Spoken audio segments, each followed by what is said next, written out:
DMTV Info, votre chaîne d'information en temps réel. La politique, la santé, le sport, les faits de société, la musique, les rumeurs et bien plus encore. Vous découvrirez cela dans notre chaîne DMTV Info.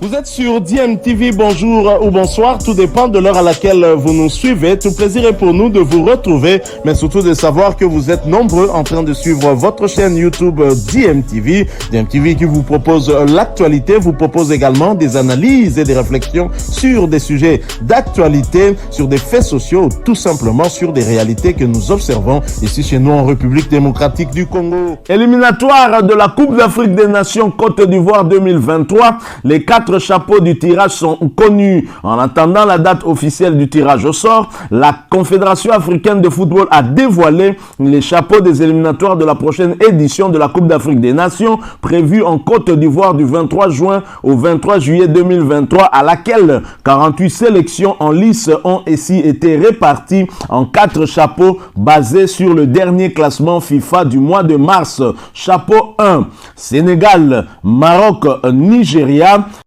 Égypte, Tunisie, Cameroun, Algérie, Mali, Côte d'Ivoire, Burkina Faso, Ghana et République démocratique du Congo. Chapeau 2, Afrique du Sud, Cap-Vert, Guinée, Gabon, Bénin, Ouganda, Zambie, Congo, Guinée équatoriale, Madagascar, Kenya et Sierra Leone. Chapeau 3, Namibie, Guinée-Bissau, Niger, Libye, Mozambique, Malawi, Togo, Zimbabwe, Gambie, Angola, Comores. Chapeau 4, Tanzanie, Centrafrique, Soudan, Rwanda, Burundi, Éthiopie, Swaziland, Lesotho, Botswana, Libéria, Soudan du Sud et Sao Tomé et Principe.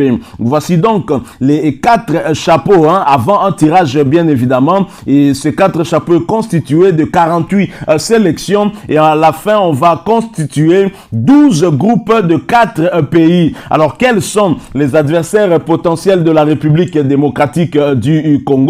Dans le premier chapeau, la République démocratique du Congo, qui se retrouve bien sûr dans ce chapeau-là, ne pourra pas donc être opposée à l'une des autres 11 nations de ce chapeau 1. Et donc la République démocratique du Congo pourrait être confrontée à une nation du chapeau 2, ajouter à cela une nation du chapeau 3 ainsi qu'une autre nation du chapeau 4. Alors quels sont les potentiels adversaires de la République démocratique du Congo? Dans le chapeau 2, ça pourrait être l'Afrique du Sud, le Cap-Vert, la Guinée, Guinée-Conakry, bien évidemment, le Gabon, le Bénin, l'Ouganda, la Zambie, le Congo-Brazza, la Guinée équatoriale, le Madagascar, le Kenya, ainsi que la Sierra Leone. Alors, dans ce chapeau 2, il y a beaucoup d'adversaires que la République démocratique du Congo a connus, souvent dans les éliminatoires de la Coupe d'Afrique des Nations ou encore dans les éliminatoires de la Coupe du Monde, par exemple.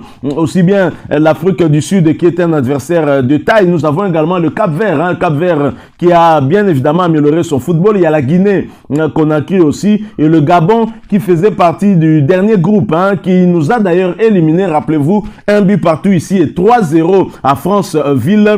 Il y a le Bénin, on a été aux prises au Bénin lors des éliminatoires de la Coupe du Monde avec une belle victoire lors de la dernière journée ici, 2-0. L'Ouganda, un adversaire qu'on connaît bien aussi, la Zambie bien évidemment, le Congo-Brazzaville, nos frères d'en face sont connus aussi, la Guinée équatoriale, nous les avons déjà affrontés, le Madagascar, on les a affrontés lors de la phase des groupes des éliminatoires de la Coupe du Monde. Il y a le Kenya et la Sierra Leone qu'on a affronté également, le Kenya aussi, mais des adversaires peu habituels. Alors dans le chapeau 3, la RDC pourrait être confrontée à l'une de ces nations, la Namibie, la Guinée-Bissau. La Guinée-Bissau n'a pas trop affronté, le Niger, la Libye si souvent, le Malawi, le Mozambique, le Togo, le Zimbabwe, la Gambie Gambie et l'Angola et le Comore. La Gambie et l'Angola se trouvaient ensemble avec nous dans le dernier groupe des éliminatoires de la Coupe d'Afrique des Nations. Impossible qu'on ait à la fois et la Gambie et l'Angola cette fois-ci. Donc on pourra avoir soit la Gambie, soit l'Angola, si ce n'est pas l'une des autres nations. Alors la Gambie nous avait éliminés pour sa toute première participation à la Coupe d'Afrique des Nations. Cela était au détriment de la République démocratique du Congo. Enfin, dans le chapeau 4, nous pourrions affronter la Tanzanie qui a partagé avec nous le groupe J de la phase des groupes justement des éliminatoires de la Coupe du Monde Qatar 2022. La Tanzanie qu'on a éliminée de la plus belle des manières, avec cette belle victoire chez eux, 3-0, alors qu'on avait fait jeu égal lors de la première journée ici à Lubumbashi, 1 but partout. Il y a la Centrafrique, un adversaire qu'on connaît un peu aussi, un voisin. Il y a le Soudan, il y a le Rwanda, un voisin aussi, le Burundi, voisin, l'Éthiopie, le Swaziland, le Lesotho, le Botswana, le Libéria, le Soudan du Sud qu'on n'a pas encore affronté, je ne crois pas, parce qu'on a affronté le Soudan quand ils étaient ensemble, et puis Sao Tomé et Principe. Voilà donc les potentiels adversaires de la République démocratique du Congo. Ils sont donc 36 pays que nous pourrions en tout cas être confrontés à 3 des 36 pays qui se retrouvent dans les chapeaux 2, chapeau 3 et chapeau 4. Donc le groupe pourrait être relevé parce que dans chaque chapeau, nous avons quand même des pays assez aguerris et qui peuvent vraiment nous compliquer aussi la tâche. Et donc c'est à nous de prendre cela avec beaucoup de sérieux, puis pour que nous puissions nous qualifier. Le fait d'avoir manqué la Coupe d'Afrique des Nations Cameroun 2021 n'honore pas la République démocratique du Congo qui fait partie des grandes nations de football de ce continent, mais par manque d'organisation, nous sommes en train de reculer au profit des autres nations qui s'organisent mieux dans le football. C'est quand même assez triste. Et la RDC pourrait encore plonger dans le désordre puisqu'il y a maintenant un débat après l'élimination à la Coupe du Monde. On oublie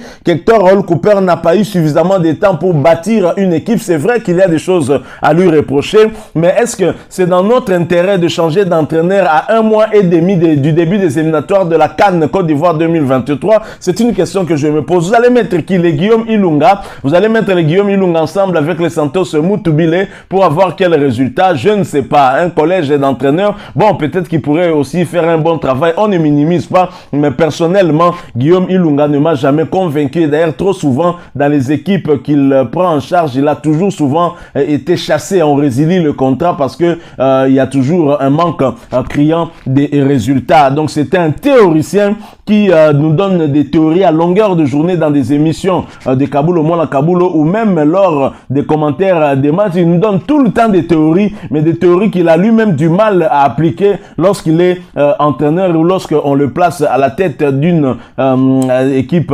nationale, que ce soit une équipe d'âge ou quelle autre équipe. Donc voilà, nous devons bien réfléchir et réfléchir à 2 fois avant de prendre une décision, mais en tous les cas, dans les jours qui viennent, nous serons certainement fixés sur l'avenir d'Hector Roll Cooper à la tête de cette sélection. Et je crois qu'il faut, lorsqu'on a un entraîneur expatrié de ce genre, il faut placer aussi des adjoints qui seront capables de donner leur point de vue et qui seront pris en compte, et non des adjoints qui ne comptent que sur les Nganga, qui ne comptent que sur l'Ivoulou. Ça, ce n'est pas aussi normal, ça ne nous apporte absolument rien d'intéressant. Merci à vous qui nous avez suivis. Nous sommes arrivés à la fin de ce sujet. Si vous l'avez aimé, laissez-nous un maximum de j'aime. Merci de partager avec nous votre point de vue en nous laissant tout simplement un commentaire. Abonnez-vous sur cette chaîne DMTV et n'oubliez pas d'activer la petite cloche de notification. Cliquez tout simplement sur celle qui va apparaître dès que vous serez abonné. Encore une fois, merci à vous, avec espoir de vous retrouver bientôt dans un autre sujet d'actualité. En attendant, portez-vous bien et DMTV vous dit au revoir.